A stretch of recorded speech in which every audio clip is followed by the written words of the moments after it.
જો સ્પેલિંગમાં double O, ચાલો આમાં ડબલ ઓ આવી ગયા, આવતો હોય ત્યારે જે અક્ષરની પાછળ, હવે યાદ કરો, ખબર છે આપણને, બરોબર, આ શું છે? બી. બી નો શું થાય? બ.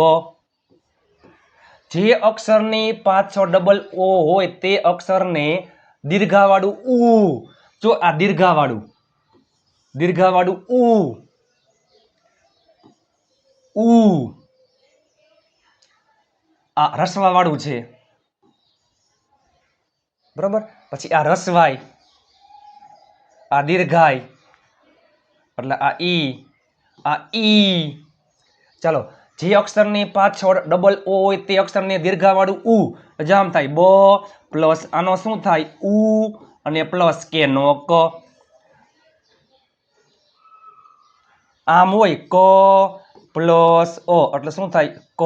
હવે બ પ્લસ ઉ, બ ઉ ક, જો હવે તમે વાંચો જોઈએ, બ ઉ ક, બ ઉ ક, બ ઉ ક, બુ ક, બરોબર.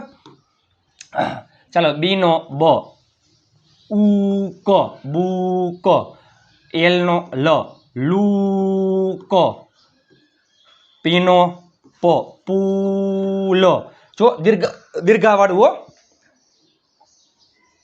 ટી ડબલ ઓ કે, ટુક એટલે ટૂંક, ગુડ ગુડ, નૂન, મઉન, મઉડ, સઉન,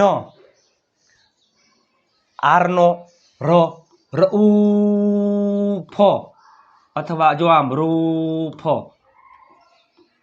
ફૂલ, પી આર, બે અક્ષરો ને ભેગા ત્યાં શું વચાય? એ જોડી અક્ષર થઈ ગયા. જો તમે જોવો જોઈ, પી આર, પર નહીં, પ્ર, પ્ર ઉ, આ પ્ર ઉ ફ, હજી જો આ રહ્યું એસટી, સ્ટ ઉલ, સ્ટૂલ, એસપી, સ્પૂન, ઝેડ નો જ ઉ એટલે જુ, ડબલ્યુ નો વ ઉડ, વુડ, આર નો ર, રઉમ એટલે રૂમ,